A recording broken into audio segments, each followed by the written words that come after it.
This podcast is supported by The Real Real. Want to know the deal with The Real Real? I'm always shopping The Real Real. They drop over 10,000 new arrivals every day from the luxury brands I'm obsessed with, all up to 90% off retail. Gucci, Prada, Louis Vuitton, Hermes, Dior, Cartier, Tiffany. P.S. It's super easy to sell on The Real Real. When I'm ready to part with my pieces, I can drop off or schedule a pickup, and they handle everything from photography to shipping. Everything. All I have to do is get paid and start shopping for my next favorite piece. With over 38 million members and 40 million items sold, The Real Real is the world's largest and most trusted resource for authenticated luxury resale. No one else can say all that, because no one does resale like The Real Real. Thousands of new arrivals daily at 90% off retail. And right now, you can get $25 off your first purchase at therealreal.com. Go to therealreal.com to get your $25 off. That's therealreal.com. You're listening to Campus Killings, brought to you by AbJack Entertainment. Be sure to check out some of the other great true crime podcasts from this network, including The Murder in My Family, DNA ID, Zodiac Speaking, Scene of the Crime, Missing Persons, Beyond Bizarre True Crime, and Citizen Detective. All of these podcasts are available for you to binge on right now, wherever you listen to podcasts. Subscribe where you're listening to this podcast so you don't miss an episode.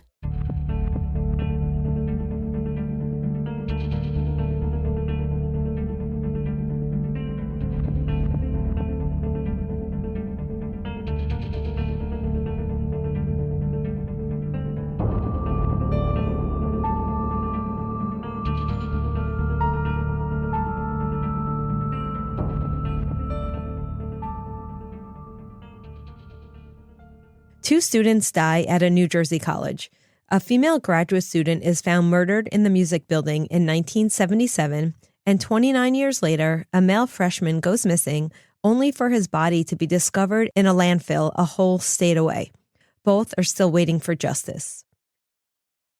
Hi, Megan. Today's episode takes us to what is today called the College of New Jersey, or TCNJ as the students call it.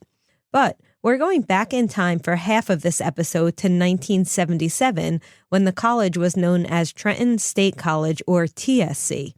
So, while we talk about the first case, I'll be referring to the college as TSC.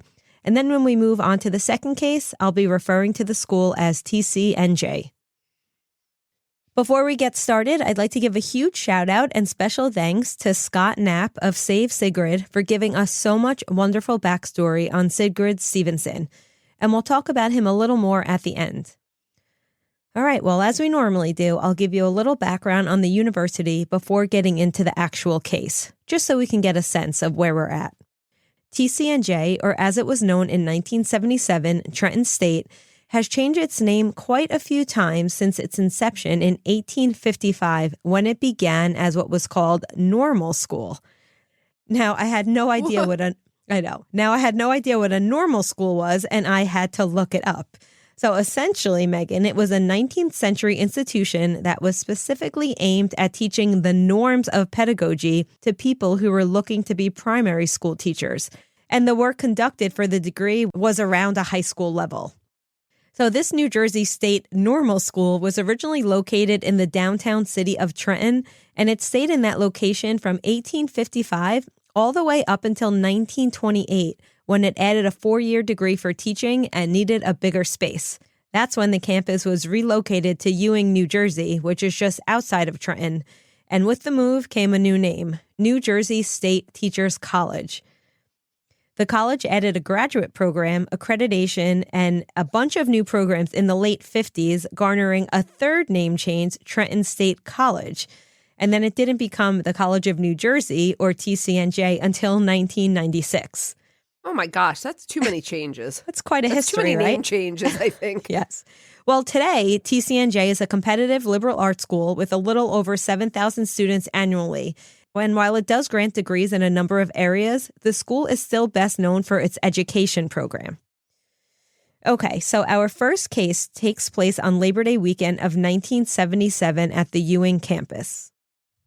In 77, the campus was known for its beautiful grounds and brick buildings. One of its best-known buildings was Kendall Hall, which was a performance center that had been built in 1932. Now, this performance center contained a large performance theater, a black box theater, musical practice rooms, faculty and staff offices, and a few classrooms. So let's just say it was a pretty big building with a lot going on. Okay. And in it, on the stage, was a grand piano that students could practice on. By all accounts, this space was open for students at any given time if there weren't performances going on. And one student in particular was very interested in this piano. That student was Sigrid Stevenson, a 25-year-old woman from Livermore, California. Sigrid was born to parents Barbara and Peter Stevenson, who were originally from New Jersey. Peter was a renowned nuclear physicist, while Barbara was a homemaker who enjoyed raising her 2 children. Sigrid had a sister named Sylvia. Peter played the guitar and several other instruments for his children, and Sigrid took an instant liking to music even as a very young child. And it became clear very quickly that Sigrid had a proclivity for music, so she began piano lessons and they really took off. Throughout her school year, she became known for her musical skill, and she often played in concerts and productions even as a teenager. She would go on to earn her bachelor's degree in music from the University of California, but she wasn't really a fan of the West Coast life, and she decided to look to the East Coast for her master's, which is how she found Trenton State College. By all accounts, Sigrid was a planner, and she paid for her master's tuition by giving piano and guitar lessons. She also continued playing for a host of productions, and she even provided tutoring in English. And she had a plan for her East Coast future as well. She had lined up a student teaching job at a local Ewing elementary school for her last semester of study. Now, a lot of her friends would describe her as a handful, particularly her mother, because she had a particular sense of self and she didn't really care about conforming to social standards. She also tended to be overly friendly and chatty, but some would say that she often missed social cues, which made some of her peers uncomfortable. Megan, I'm thinking today we'd probably speculate that she was maybe on the autism spectrum based on, the recounting of her personality. But in the 70s, she was likely just viewed as willful and maybe a bit odd. Okay. However, as much as she didn't have many close friends, she was a very friendly person and she had no problems being alone or doing things independently. And this independence served her well, as she wasn't afraid to advocate for herself and she wasn't afraid to make plans for her own future. The summer before her return to Trenton State College, Sigrid secured semester housing at the home of a fireman and his family who lived right across the street from the school. Now, it's not clear if she was renting the home from them or just renting a room, but either way, she would be very close to the performance building, Kendall Hall. Sigrid also took that summer to travel, and she hitched all the way up the East Coast to Canada all by herself. Now, wow. To our listeners, hitchhiking may seem like a dangerous or a bad decision, and I would tend to agree. However, in the 70s, hitchhiking was incredibly common as a way for young people to travel on a budget. I mean, my mom used to hitchhike, according to her stories, and she and my dad picked up a couple hitchhikers, and I was so surprised, but she said it was kind of normal then. Yeah, so we might view this choice as a bit strange today, but as you point out, it wasn't for that time period. Also, Megan, as someone who studies serial killers, I'm sure you can tell us that hitchhiking is how so many serial killers come across their victims, especially in this time period. Absolutely. Actually, what does strike me about this is 1977. Remember what that was? That was someone very famous. It was the Summer of Sam. Yeah, so the Son of Sam was the serial killer from Queens who preyed on women in cars. And Sigrid was hitching her way through New York at that same time. But she did make it back safely, which makes what's coming next so difficult to fathom. Oh, also, Son of Sam didn't pick up hitchhikers. He did prey on people in vehicles, but usually parked vehicles. Yeah, that's true. That was the one that he would go to like lover lanes, right? They call them. Mm-hmm. Yes. So when Sigrid returned from her trip, it was Labor Day weekend, and on September 3rd, 5 days before the start of the new semester, she went to Kendall Hall to see a play that was being put on by a local theater company. By all accounts, she went there by herself, although she did know several members of the cast and crew, and she had just come out to support their production. After it was over, she had decided to stay in the building to work on her own music. But around midnight, a campus security officer noticed Sigrid's bike parked outside of Kendall Hall. He thought this was a little strange that she would be practicing so late at night, so he went into the performance center to check on her. He did find the doors to the building locked, although it was later reported that one of the doors was faulty and could be opened with a hard push, regardless of the locking mechanism. When he let himself in, because again, he's a security guard, so he likely had a key. When he let himself in, he could not believe what he had found. On the stage, the body of a young woman lay face down and naked, covered in a large white sheet that had been the piano's dust cover. Ugh. There was blood everywhere. It had been splattered all over the music sheets that were still on the piano, and there was a heavy blood trail from the piano to where her body was. When the Ewing police were called to investigate the scene, they found that the woman's face was so badly damaged that she could not be immediately identified, and her hands had also been bound. Now, campus security knew that it was Sigrid's bike outside of Kendall Hall, and finding no one else in the building, it made sense that they believed right away that the victim lying on the stage was, in fact, Sigrid. Was she beaten to death, or was she stabbed? Yeah. I'm assuming you're going to get into that. Yeah, so she had been violently beaten around the head with a blunt object, although there were no weapons or blunt objects found at the scene. There's also no mention in any of the sources of a sexual assault.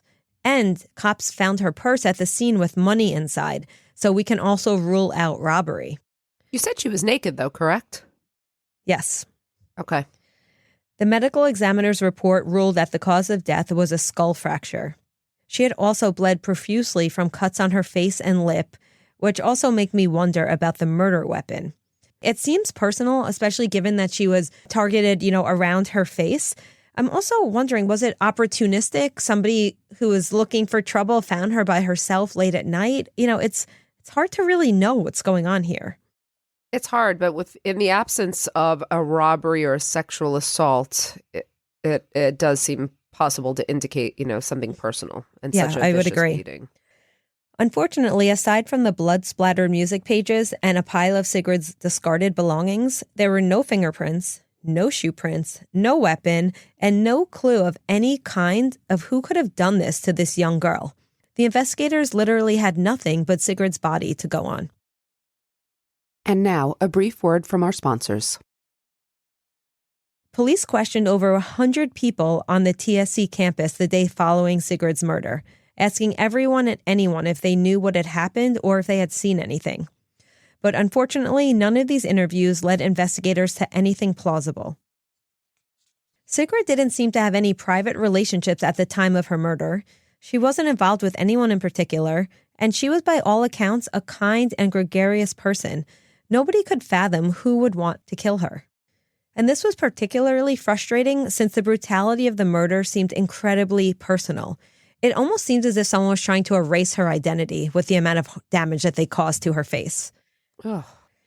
There was some speculation that the perpetrator had to have been familiar with the college, and specifically Kendall Hall.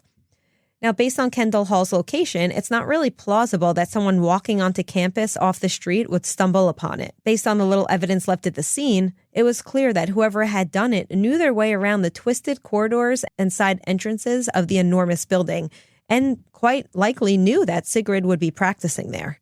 Which also lends credibility to the theory that it was someone she knew. Yep. Or at least someone that was watching her for some time. Yeah, or someone, and also someone on campus. Yep. In one way, in one way or the other. And while police worked diligently for months hunting down leads, they all ended up as dead ends, and they had nothing to go on.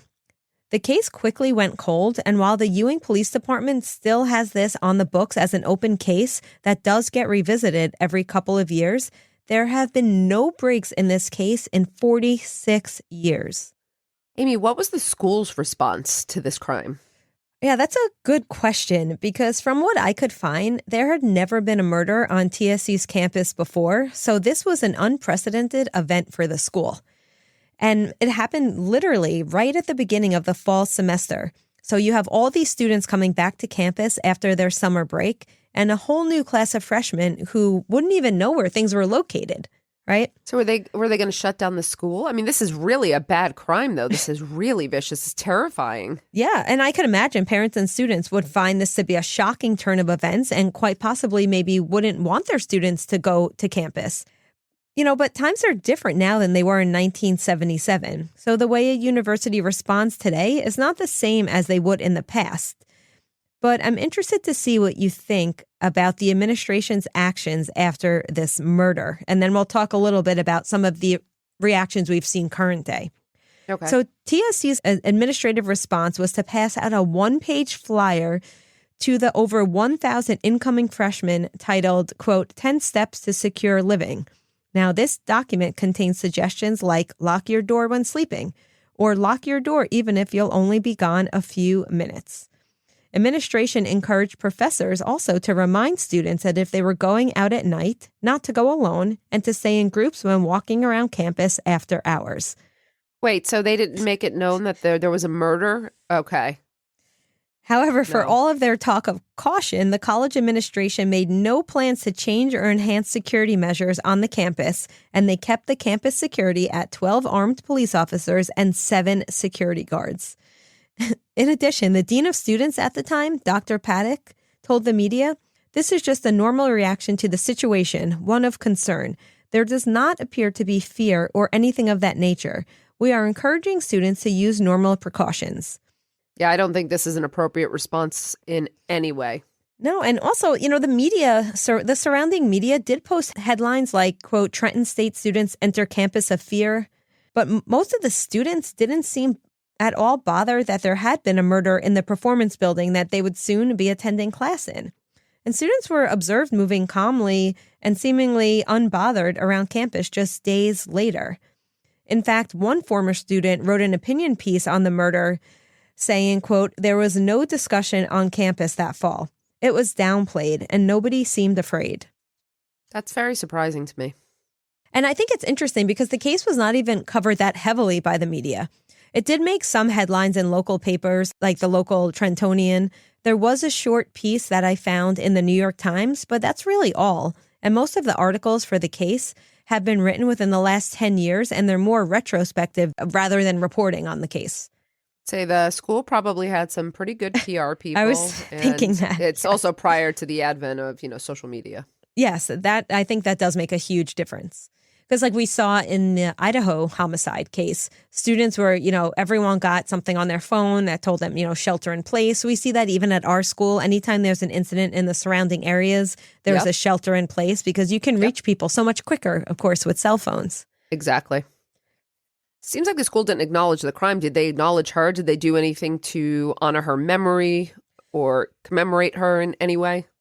I mean, not really. Aside from TCNJ's campus police still working directly with Ewing's detectives on the case, and by this I mean they periodically meet with Mercer County Prosecutor's Office to see if there's any new evidence, the college has done virtually nothing in regards to keeping Sigrid's memory alive.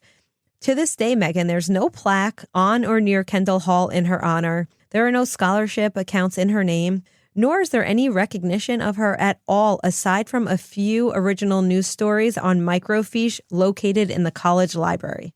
That's very sad. It seems like they just erased her. Yeah. And Sigrid Stevenson's only lasting legacies are, unfortunately, the ghost stories that students circulate surrounding her murder. Because across many years, TCNJ students have talked about experiencing paranormal activity in Kendall Hall. Things like doors closing by themselves or echoing sounds of a piano playing when nobody is there. The school actually called in a psychic and a medium to see if any information could be garnered. It's unclear if this was done for entertainment as a student program or for investigative purposes, but students have also reportedly hosted seances in the performance space trying to communicate with, quote, the ghost of Kendall Hall. I sincerely hope the school did not do that for entertainment. Let me just say that. I'd be very disgusted to hear that. I think we all would be. And while I suppose in some ways the ghost stories keep Sigrid in people's minds, I do feel like the school could have done something official to remember her. Absolutely.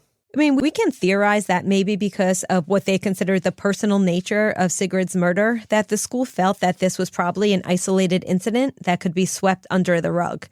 But Megan, 29 years later, another TCNJ student would be found dead under mysterious circumstances. And this time, the family wanted answers.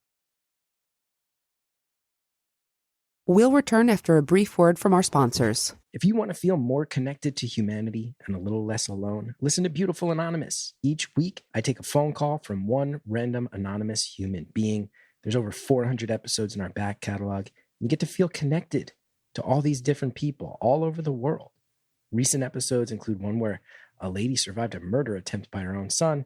But then the week before that, we just talked about Star Trek. It can be anything. It's unpredictable. It's raw. It's real. Get Beautiful Anonymous wherever you listen to podcasts. In 2006, John Fiocco Jr. was a 19-year-old college freshman just starting his second semester as an art major at TCNJ. John had grown up in Mantua, New Jersey with his parents, Susan and John Sr. He also had 3 siblings. They were a close family, and their home was known for being a warm place full of light and laughter. Johnny, as his family called him, was described as a very well-liked guy who was charismatic, smart, and just fun to be around. And the photos I've seen of him online show a young man who indeed looked very happy and carefree. Johnny was physically active, and he'd been a football player and a team captain for his track team in high school. And while it didn't look like he had gotten into sports at TCNJ, he was known to enjoy going to sporting events, and he particularly liked to watch wrestling on TV. I know we tend to say this a lot about most of the people we discuss on this show, but Johnny really did seem to have everything going for him. Well, we cover a lot of young people on the show, too, and like the prime of their education and kind of the beginning of their promise. life. Yeah, so much promise, so much potential. Yeah. And like most college students, Johnny went to parties and he hung out with his friends a lot. So it's not surprising that on a Friday night in late March, Johnny and his friends were pre-gaming in their dorm building. You remember doing this, I'm sure. Of course. Yes. So they were in Wolf Hall before heading out to an off-campus party. The group stayed off campus till around midnight when they came back to Wolf Hall and continued to have a post-party in Johnny's dorm room on the 4th floor. And Johnny's friends all reported that while it was clear that he had been drinking, he wasn't stumbling or inebriated. He clearly had control of all his faculties, and he seemed more like he was just feeling really good. At some point between 2 and 3 a.m., Johnny decided to leave the post-party to go a few doors down to a different group of friends to stay with them for a little. It's not clear exactly what happened after he went down the hall, but around 10 a.m. on Saturday, about 6 hours later, Johnny was nowhere to be found. Now, his friends thought this was odd because Johnny's shoes were still in his friend's dorm where he had kicked them off the night before. And Johnny's roommate reported that it didn't appear that Johnny had come back to get any new shoes or had moved any of his belongings. So that was pretty strange, but no one was really panicking at this time because it was possible Johnny had just gone to get some breakfast at the cafeteria, or maybe he was somewhere off campus. I'm sorry, Amy, can you remind me what year this was? 2006. Okay. I was trying to get an idea of surveillance and cell phones. Mm-hmm. Okay. Yep, and we will talk about that also. However, by 3 p.m. on Saturday, no one had heard from Johnny still, and his roommate was now starting to get a little worried, and he went to file a missing persons report with campus police. However, and we see this over and over again, the campus police told the roommate that college students go silent over the weekend all the time. He may be sleeping off a hangover, or maybe he's hanging out with a friend or a significant other. They didn't seem to take Johnny's disappearance very serious, and they were confident that he would show back up on Monday to attend classes. Well, do you think Johnny showed back up on Monday? No, I'm going to say he didn't show up, unfortunately. He didn't. And now a lot of valuable, crucial time has been lost because by this point, no one had seen Johnny for 36 hours. Oh, that's a long time. And we know the first hours are the most crucial when someone goes missing. And at this point, since he's been gone for so long, the campus police called in state troopers to take over the investigation. And the investigators immediately began questioning all of the students Johnny had last had contact with, as well as starting a search of his dorm room and the dorm building. And about a day into the investigation, nothing was really coming to fruition until police went to Wolf Hall's basement where the trash chute emptied into a dumpster. Here they found blood all over the dumpster and the trash compactor. And inside the mostly empty dumpster, investigators found Johnny's wallet and his necklace. But Megan, no sign of Johnny. Yeah, but I mean, obviously with the blood, him missing and his items being found, it's not good. Yeah, this definitely doesn't look good. And of course, they took the blood samples and they immediately sent them out to the lab to see if they were a match to Johnny. But there was no body, and authorities were told that only hours before they had gone to the basement, the dumpsters had been emptied by the trash company. Oh, that's terrible too. What a bad struggle. Well, they would have. Yeah. This is why acting sooner. Everything is, the odds are better of finding evidence as well. So, Megan, I think we're looking at really two options at this point. Either Johnny's body was halfway to a landfill, or a fatally wounded student was somewhere in the building. So investigators evacuated all of Wolf Hall, as well as the adjacent dorm, so that they could search every crevice for clues. But after interviewing all of the students from the area and searching every single room, nothing came out of the investigation. No clues, and most importantly, no Johnny. Of course, by this point, Johnny's family had been made aware of his disappearance, and they had started a search of their own.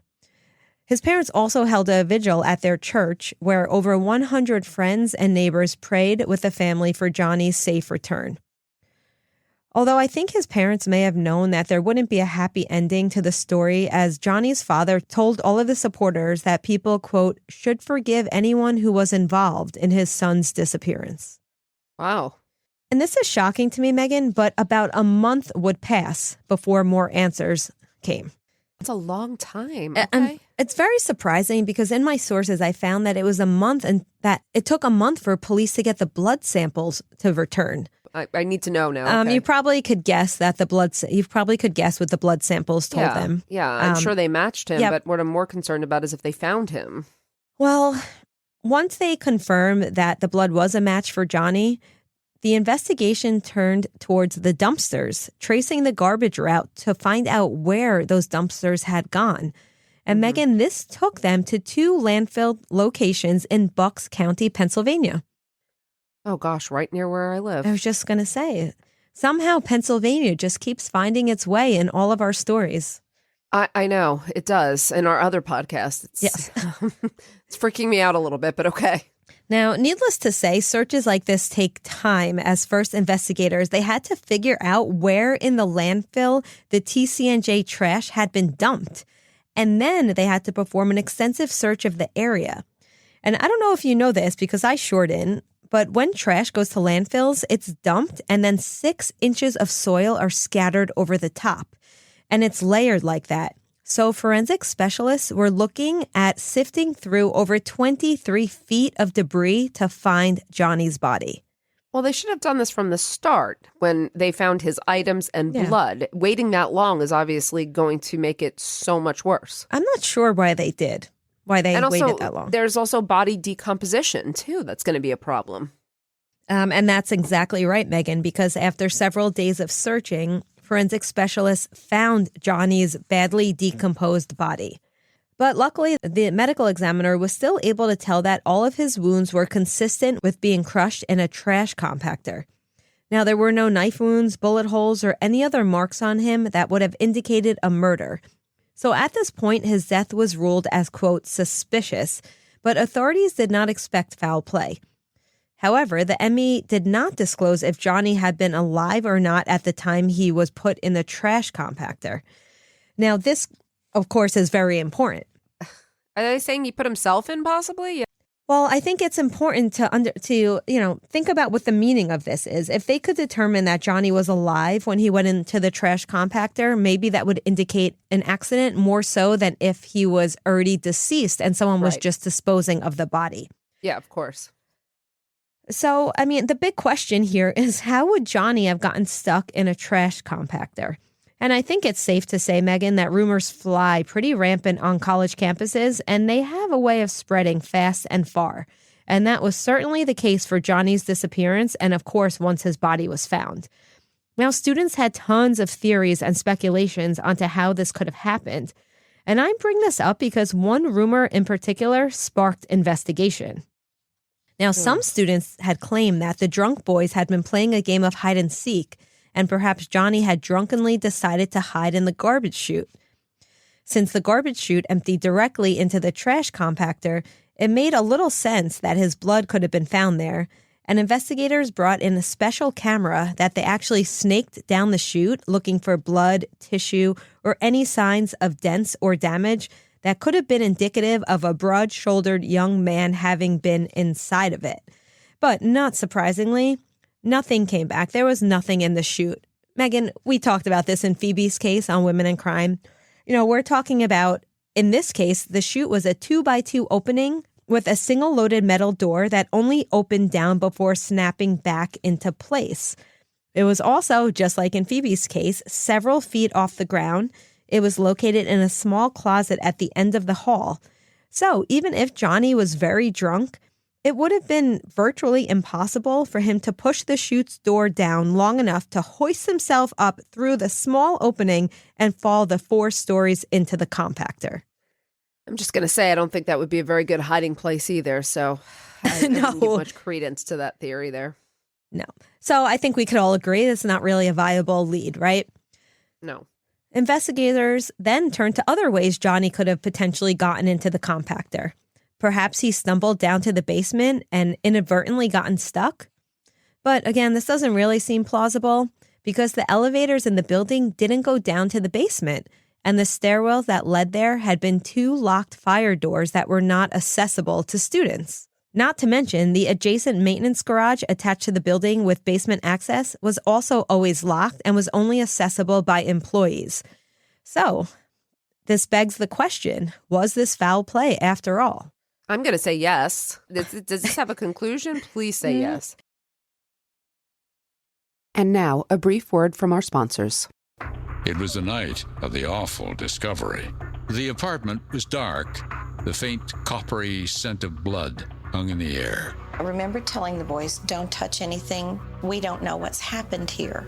I'm Keith Morrison, and this is Murder in Apartment 12, our new podcast from Dateline. It's a story about a local beauty queen who'd been keeping secrets. It's about gossip, public opinion, and a tortured search for a killer. I think they've got the wrong guy. To listen to the latest episodes each week completely free, just search Murder in Apartment 12 wherever you get your podcasts.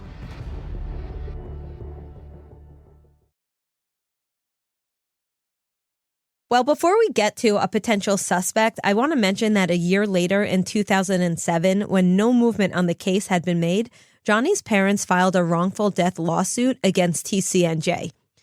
Interestingly, during the suit, it came to light that none of those fire doors that were supposed to keep students away from the trash compactor were actually locked on the night that Johnny disappeared. So it is possible he could have gone down there.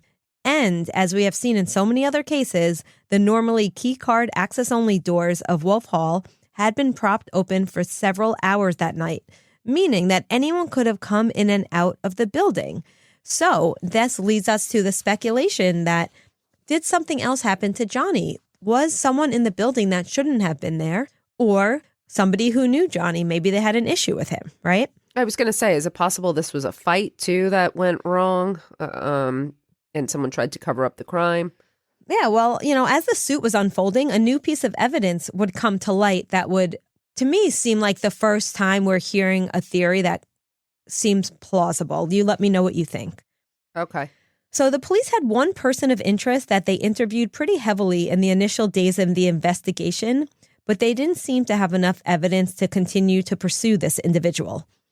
Now, this person of interest name has never been publicly revealed, and there is no mention of him at all in any of the reports until a 2011 news article reporting on the suit. Known only as John Doe, this man was a graduate of TCNJ, and although he no longer lived on campus or attended the school, he lived in close proximity. And allegedly, he had told a few of his friends that he had killed Johnny Fiocco days into the freshman's disappearance. Are we going to hear about the motive? I don't know that we could say motive, but I think this will make things a little more clear for you. Okay. So his friends, of course, alerted authorities, as they should. And as a result, John Doe was extensively questioned. Investigators even went to talk to his mother and other relatives to kind of work up a study on him. And this is what they found. John Doe reportedly suffered from a manic depressive and bipolar disorder, and he had actually been in a psychiatric facility for his issues. He had recently stopped taking his medications, and his family described him as manic and bizarre when he was not on his medications. Furthermore, his mother told investigators that her son would often disappear at all hours of the night to walk around TCNJ's campus. And when she heard about Johnny's disappearance, she remembered asking herself where her own son was that night. And John Doe had indeed been on TCNJ's campus the night that Johnny went missing. John Doe also was involuntarily committed to another psychiatric facility 2 days after Johnny's disappearance. And lastly, nobody could corroborate an alibi for John Doe for the hours surrounding Johnny's disappearance. So this all sounds like a good suspect to me, but it doesn't seem like police have enough evidence to actually arrest this person.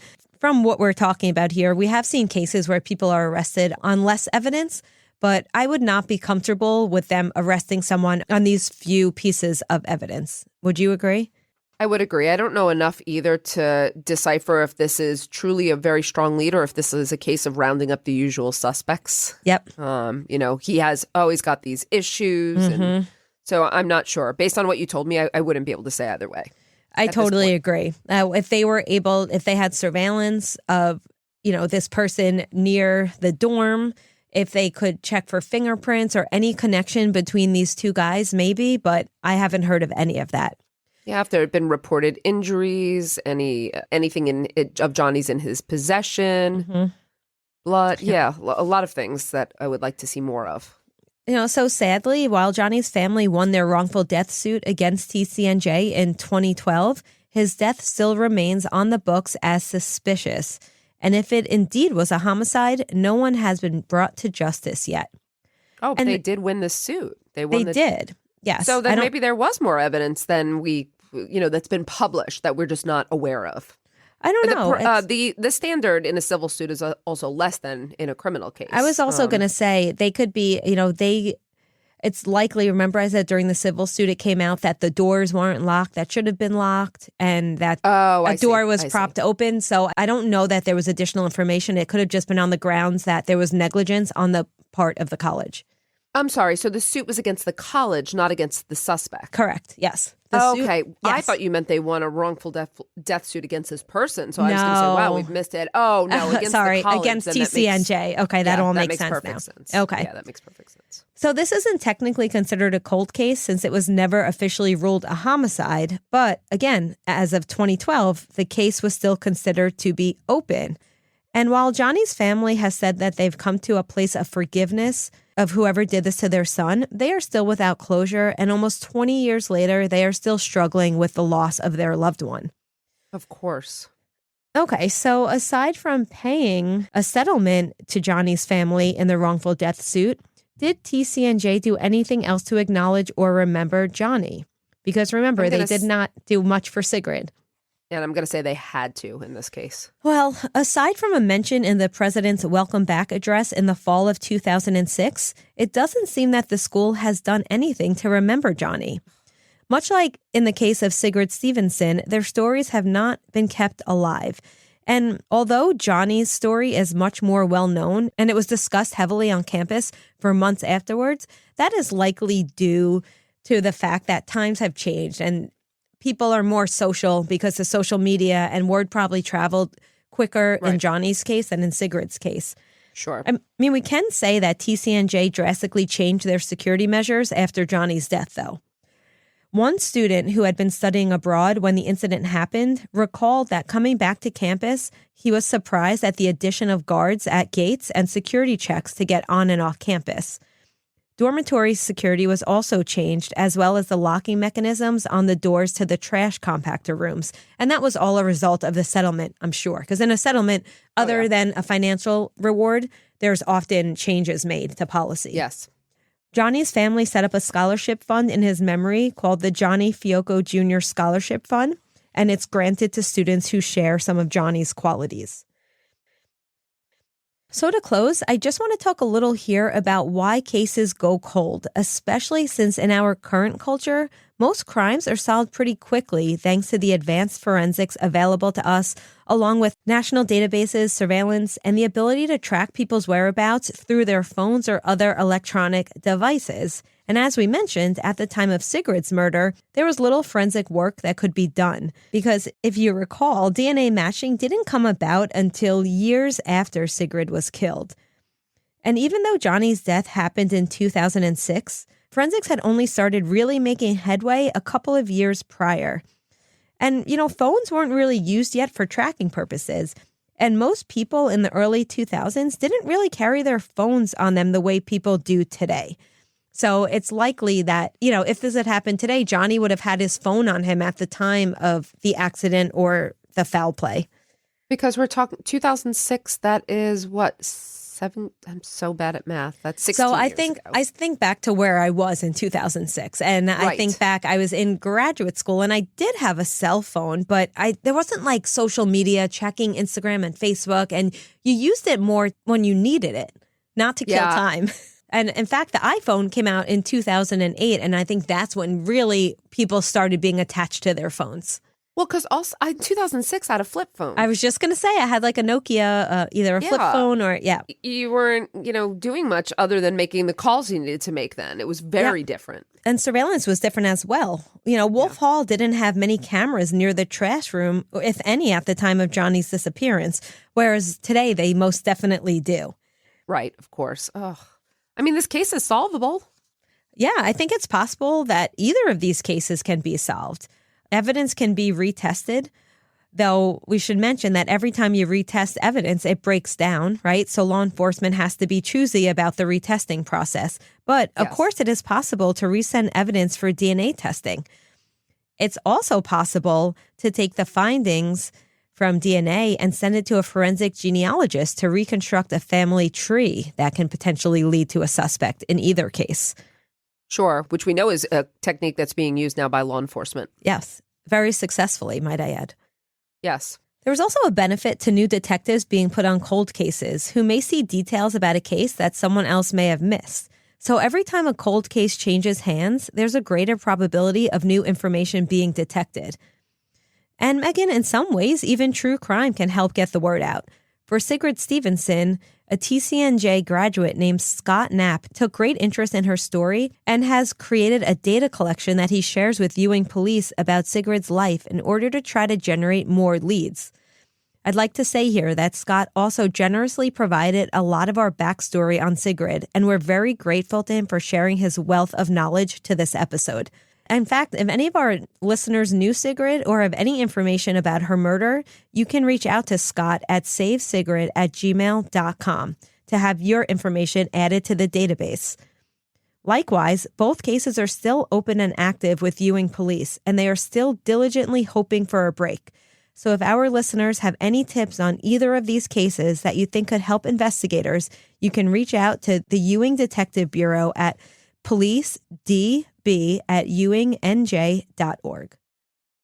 Before we go today, if you'd like to support Campus Killings, consider subscribing to the show with an AbJack Insider subscription through Apple Podcasts. Your subscription will get you VIP access to all the shows on the network that not only includes hundreds of episodes of ad-free listening, but also bonus content and early access to episodes. For only $4.99 a month or $49.99 a year, you'll unlock a variety of listener benefits, and you'll be supporting this show in the process. Head over to Apple Podcasts and search for either Campus Killings or AbJack, and you can start your subscription with a free trial. Your support is greatly appreciated.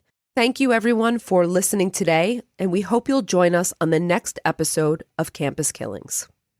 Campus Killings is hosted by Dr. Megan Sachs and Dr. Amy Schlossberg, with research and writing by Abigail Belcastro. It's produced by Mike Morford of AbJack Entertainment. Be sure to follow Campus Killings on social media. You can find Campus Killings on Twitter with the handle @CampusKillings or on Facebook at facebook.com/Campus Killings. You can also visit the show's homepage at campuskillings.com.